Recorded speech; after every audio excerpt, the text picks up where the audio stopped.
In the distance, the growl of engines steadily intensified, signaling the imminent arrival of the B-25 Mitchell. Amid the backdrop of the twilight, patches breached the sky. The battle-worn aircraft proudly bore the scars of its encounters, 400 patches, each coated in the bright yellow of zinc chromate primer. Its worn, distorted airframe maintained a precarious balance, demanding 8 degrees of left aileron trim and 6 degrees of right rudder. This remarkable warbird completed over 300 missions and survived 6 belly landings, making it a living legend. The B-25 Mitchell wasn't an average bomber. It was a true workhorse. While Patches was just one beloved example, the story of the Mitchell was such a success that it spanned roughly 10,000 aircraft that fought across the globe. In the late 1930s, the U.S. Army Air Corps recognized the need for a new medium bomber to deliver a substantial payload over long distances at high speeds. This requirement gave birth to the iconic North American B-25 Mitchell. North American Aviation, or NAA, stepped up to the challenge, using its NA-40B design as the foundation for the B-25. The Air Corps had set the bar high, requiring an aircraft that could transport 2,400 pounds of payload over 1,200 miles at 300 miles per hour. The competition was fierce, with NAA's NA-62 design competing against other contenders. Notably, there was no YB-25 prototype for service tests, but in September 1939, the Air Corps greenlit the NA-62 for production as the B-25, alongside the Martin B-26 Marauder. The B-25 was a distinctive high-wing monoplane with a twin tail and tricycle landing gear. Powered by two 1,700-horsepower Wright radial engines, it featured a wingspan of 67 feet 7 inches and a length of 53 feet 6 inches, accommodating a crew of 4 to 6. With a range of 1,350 miles and a top speed of about 300 miles per hour, it could operate at altitudes up to 24,000 feet. What set the B-25 apart was its capacity to carry 3,000 pounds of bombs internally and even more externally on underwing racks. Named after aviation pioneer Brigadier General William Billy Mitchell, the B-25 Mitchell was ready to become an iconic symbol of American air power.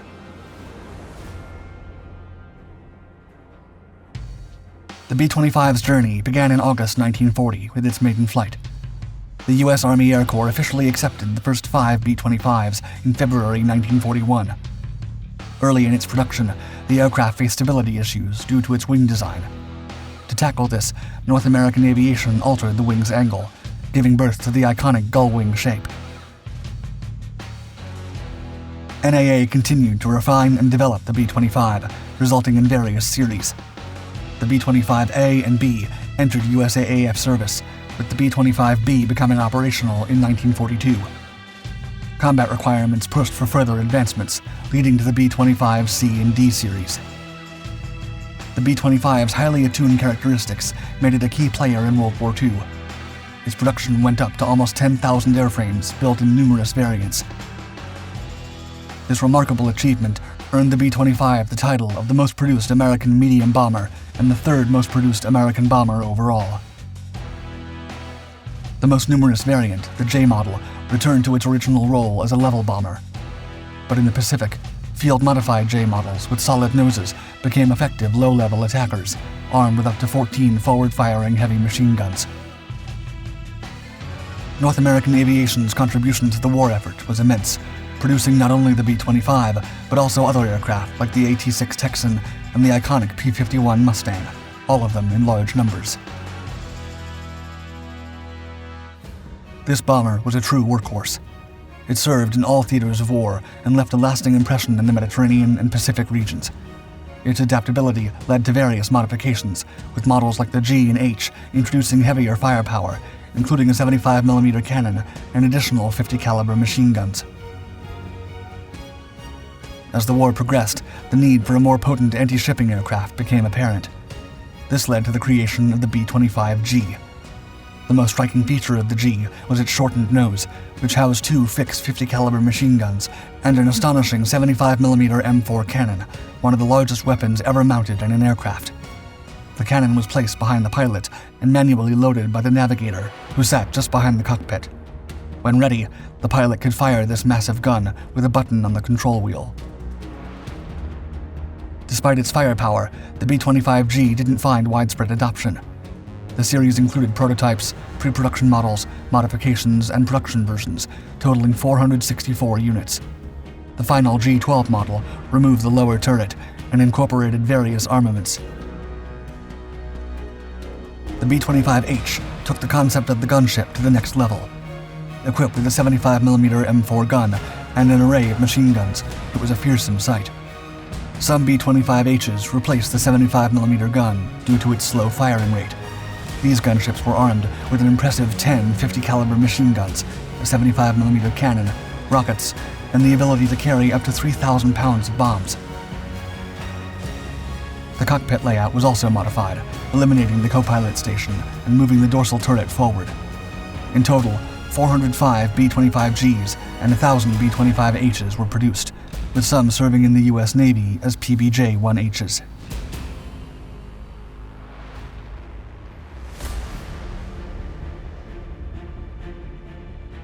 The B-25 Mitchell played a crucial role in World War II. One of its most iconic moments came during the daring Tokyo raid on April 18, 1942, led by Lieutenant Colonel James Doolittle. What made this mission extraordinary was that the B-25s would launch from the flight deck of the carrier USS Hornet, a feat previously unheard of for medium bombers. Just 4 months after the devastating attack on Pearl Harbor, the raid had a significant psychological impact. Although the physical damage was relatively minor, it forced Japan to divert troops for home defense throughout the war. The mission was not without its challenges, including fuel issues, stormy conditions, and navigation problems.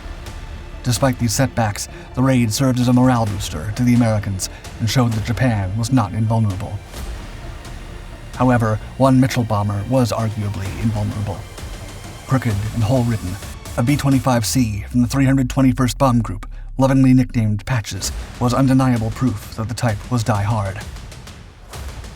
Its crew chief painted every flak hole patch with bright yellow zinc chromate primer, earning it its unique moniker. By the end of the war, Patches accumulated an astonishing track record. It had completed over 300 missions, belly-landed 6 times, and had more than 400 patched-up holes. The battle scars on Patches were so severe that the airframe itself was distorted. To keep this beast flying straight and level, the crew had to use 8 degrees of left aileron trim and 6 degrees of right rudder. This resulted in a peculiar sight, as the aircraft would crab sideways across the sky. Despite its battle-worn appearance and the odds stacked against it, the B-25 Mitchell proved to be a true survivor. Its ability to withstand tremendous punishment and keep flying was a testament to the aircraft's rugged design and the skill of the crews who operated it. The B-25 Mitchell continued to prove itself in the Pacific theater. Precision strikes against Japanese airfields, beach defenses, and enemy shipping became its forte. The B-25 engaged in strafing runs and employed skip bombing tactics, making it a recurring weapon against the Axis powers. Originally designed for medium-altitude level bombing, the B-25 found itself executing treetop-level strafing missions and parachute-retarded fragmentation bomb runs. As the war raged on, the B-25 evolved to meet the challenges of various combat scenarios. Modifications, such as plexiglass domes for navigational sightings, heavier nose armament, de-icing and anti-icing equipment, enhanced its capabilities. But it wasn't just the United States that utilized this outstanding aircraft. The B-25 served under the flags of various allied nations, adapting to the diverse theaters of war. From the Aleutian Islands to Papua New Guinea, the Solomon Islands to Burma, it proved its worth.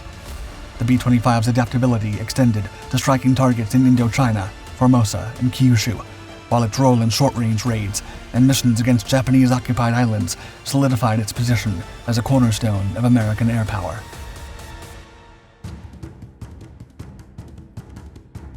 In October 1942, the B-25 Mitchell took center stage in the North African theater of World War II. These American medium bombers played a crucial role during the Second Battle of El Alamein. First, they were used to target Axis airfields, curtailing the enemy's ability to retaliate effectively and diminishing their attack capabilities. Second, they supported ground forces by performing strafing and bombing runs on motorized columns. But their mission didn't stop there. The B-25s went on to Sicily, Italy, and beyond, transitioning into ground attack roles. They disrupted transportation networks across Italy, Austria, and the Balkans. This was possible thanks to their extended range. It's worth noting that in the Mediterranean theater of operations, only U.S. units, specifically the 9th and 12th Air Forces, employed the B-25 in Europe. 5 bombardment groups and 20 squadrons used these capable aircraft, demonstrating their significance in the theater. Recognizing its versatility and hoping to take advantage of its durability, across the English Channel, the Royal Air Force adopted the B-25 Mitchell, replacing their existing bombers. The Mitchell officially joined the RAF in January 1943, initially used for bombing missions over occupied Europe. After the Normandy invasion, both the RAF and French forces actively deployed B-25 Mitchells, contributing significantly to the Allied campaign in Europe. The B-25 Mitchell left an indelible mark, playing a pivotal role in North Africa, the Mediterranean, and ultimately Europe, helping secure the Allied victory. Even after the war, it continued to serve, with the Air Force using it as a liaison aircraft and light transport well into the mid-1950s. The B-25 Mitchell, celebrated for its iconic role in World War II, was favored by pilots for its forgiving flight characteristics, capable of sharp 60-degree banking turns on one engine. Engine-out directional control was crucial after takeoff, using the rudder to prevent loss of control. The tricycle landing gear provided excellent ground visibility, but had a drawback: deafeningly loud engines due to design limitations, causing hearing loss for many pilots and crew members. This unique aircraft combined exceptional stability and handling with a noisy drawback, making it a memorable presence in aviation history. The B-25 Mitchell wasn't just a run-of-the-mill bomber. It had a whole host of roles up its sleeve. It pulled double duty as an F-10 reconnaissance aircraft, an AT-24 crew trainer, and even as the PBJ-1 patrol bomber for the Marine Corps. Even after World War II, the B-25 wasn't ready to retire. In 1952, the USAF teamed up with Hayes of Birmingham, Alabama, to create the B-25L trainer. This program was all about keeping the B-25's legacy alive by training the next generation of pilots, making it a bridge to the future of aviation. In the B-25's development journey, an intriguing offshoot came in the form of the North American XB-28 Dragon. This high-altitude bomber had 2 prototypes, with the second one, the XB-28A, being repurposed for photo reconnaissance missions. However, the XB-28 never took off, leaving the B-25 Mitchell as the enduring symbol of North American aviation's contributions to aviation history. This iconic and tough aircraft, with its impressive track record, stands as a testament to American engineering and the dedication of the people who flew it.